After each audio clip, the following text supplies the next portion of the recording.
Our programs offer many languages. Please visit suprememastertv.com/schedule. Nos programmes offrent plusieurs langues. Veuillez visiter suprememastertv.com/schedule. Nuestros programas ofrecen varios idiomas. Visiten suprememastertv.com/schedule. برامجنا متوفرة بالعديد من اللغات. يرجى زيارة suprememastertv.com/schedule. One of the fascinating aspects of the Lenca culture that has persevered to this day is the Cuancasco, which is a pre-Columbian peace process. For over 500 years, the Lenca people have been waging peace with these Cuancascos every year or two, with potential or former rival communities. Please continue watching to find out more.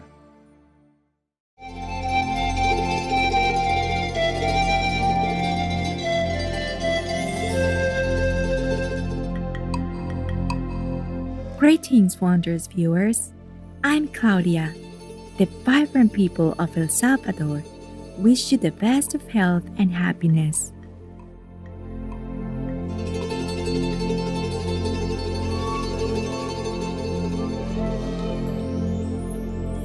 Welcome to our program, El Salvador's Indigenous Peoples, Jewels of the Nation.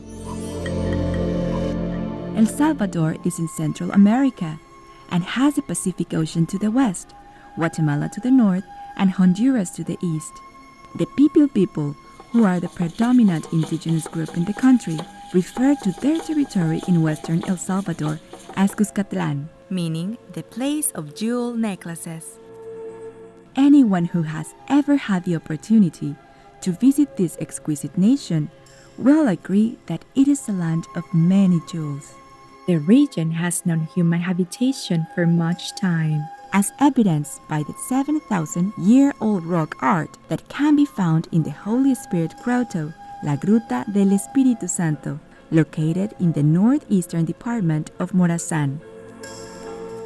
The first advanced Mesoamerican civilization to have inhabited present-day El Salvador were the Olmecs, who originated in the Gulf of Mexico and spread their influence as far south as Nicaragua between 1200 BC to 400 BC. They were a sophisticated society and believed to be the mother civilization of Mesoamerica, passing on their culture to those that came after them, including the Aztecs and the Maya. El Salvador was an important part of a trade route in Mesoamerica, where indigenous people traveled to acquire new plants for food, exchange materials such as jade and pottery, and develop and maintain good relations with other groups. Perhaps the most sophisticated were the Maya, who are renowned for their monumental architectural buildings and pyramids, advancements in mathematics and astronomy, and the famed Mayan calendar.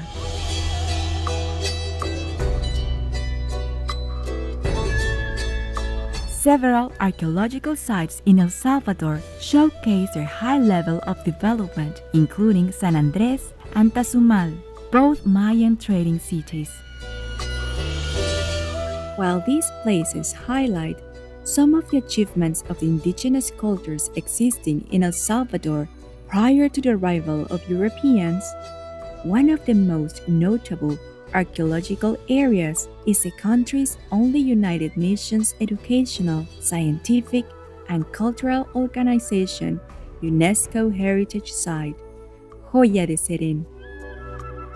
It is viewed as the Pompeii of the Americas because it was buried under 3 meters of ash following a natural disaster in the 7th century. As such, it has become the best way to learn about the daily lives of Mayan farmers. Fortunately, no human remains have been found at the site, which indicates the people had sufficient warning and were able to leave their homes in time. Coexisting with the Maya were the Lenca people. At the time the Spanish arrived, they were the second largest native group in El Salvador after the people. Today, they are most prevalent in Honduras, where there are approximately 100,000 Lenca. There are about 37,000 Lenca in El Salvador, concentrated in the eastern part of the nation.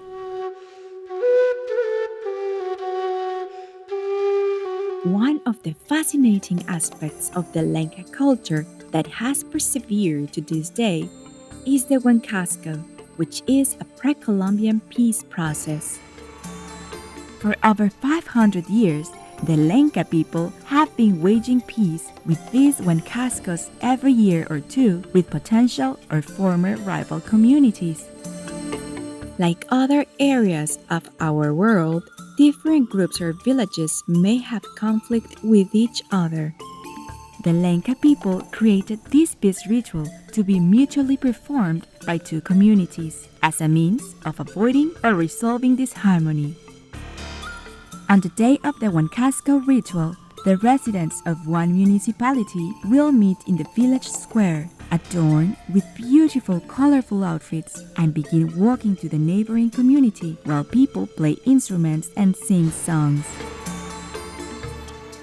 At the same time, the people in the nearby village have also met in their own square and begun their procession to meet their neighbors on the road. The ritual meeting evokes shared joy, hugs, and tenderness, as purifying copal and other incense is burned, bringing about a universal feeling that peace is possible. A joint celebration begins with a sharing of food and water. Often it is marked by bringing in new local leaders and sometimes other celebrations, including weddings or baptisms. The event starts with the leaders from each village meeting to divide the fireworks bought with money from both communities. The residents of the two municipalities will then often have a broom dance, where the new leader gives a broom decorated with flowers to the outgoing leader. In turn, that person gives a staff to the new leader. Part of a Huancasco also takes place at the main Catholic church in one of the towns, which has been decorated for the occasion. The climax of the event is called the Dance of the Black Iguana, which features intricate costumes and traditional music. We are going to pause now for a brief positive message and then return. Please stay tuned to Supreme Master Television.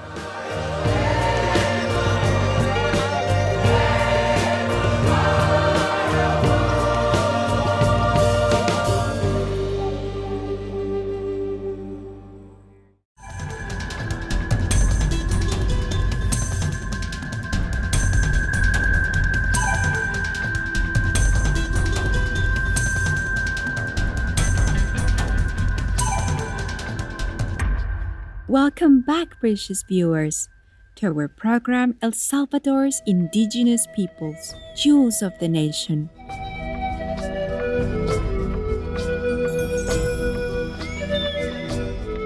We now continue with more interesting facts about the Lenca. Economically, the Lenca are focused on agriculture. Specifically, they continue to use the milpa, which is a system of farming they embraced from the Mayan civilization. They grow the traditional three sisters of corn, beans, and squash, as well as cacao, sugarcane, and wheat. The milpa system is synergistic in terms of optimizing the ecology of the land. Part of the milpa method includes only growing food 2 out of every 10 years on one plot of land to maintain the earth's fertility. One aspect of Lencan culture that has been retained is that of pottery.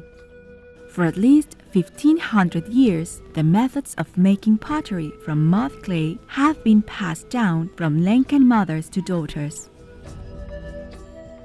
Prior to the arrival of the Spaniards, Lencan pottery was not materially different from what was produced by the Mayans and other natives of the region. In recent times, Lencan women have been encouraged to embrace more modern designs to appeal to global tastes, with increased sales bringing much-needed money into Lencan communities. Today, art galleries in the United States and Europe display the beautiful bold geometric patterns crafted by Lencan potters.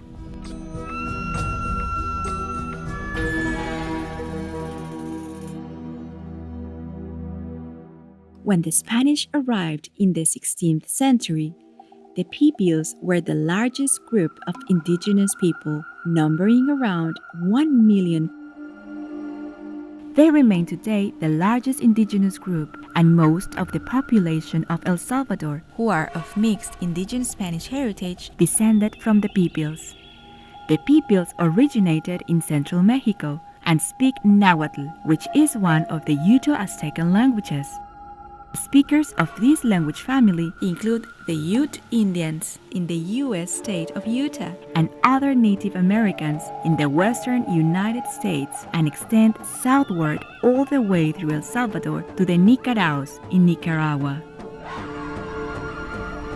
The Pipios migrated south to El Salvador in two basic waves, the first of which is believed to have occurred around 200 BC, when a group of farmers arrived and intermingled with the Mayans and other indigenous groups in the region. The main wave of peoples occurred around the late 10th century. Archaeological evidence indicates they were culturally and ethnically related to the Toltecs, who the Aztecs claim as their predecessors. These are nobles who are believed to have left central Mexico as refugees due to a combination of drought and conflict. When they settled in El Salvador, they created a sophisticated society similar to the Aztecs but with Mayan influences mixed in. Once they arrived, they established the city-state of Cuscatlan and began intermarrying with the other groups, including the Lenca and Maya. They established a complex society that studied mathematics, astronomy, writing, and hieroglyphics. Over time, a loose confederacy evolved with two other city-states and smaller principalities.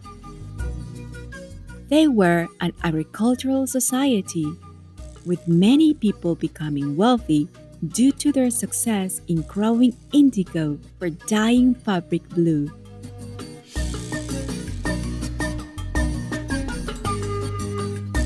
By developing a sophisticated irrigation system, they were able to become very successful at growing cacao, which they traded far to the north in central Mexico and south to Costa Rica. The Pipil people also had great skill in growing cotton and producing cotton textiles, which they sold using an extensive trade network.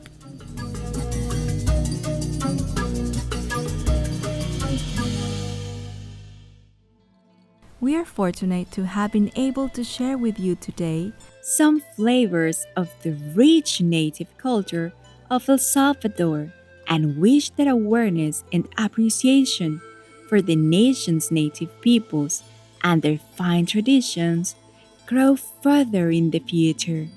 Thank you so much for joining us for El Salvador's Indigenous Peoples, Jewels of the Nation. Up next is Shining World Compassion Award recipient Dr. J. Crossman of Homeless Not Toothless, Part 2 of 2. Right after noteworthy news. May you stay shining and sparkling just like your inner heavenly treasure. Our programs offer many languages. Please visit suprememastertv.com/schedule and suprememastertv.com/CTAW.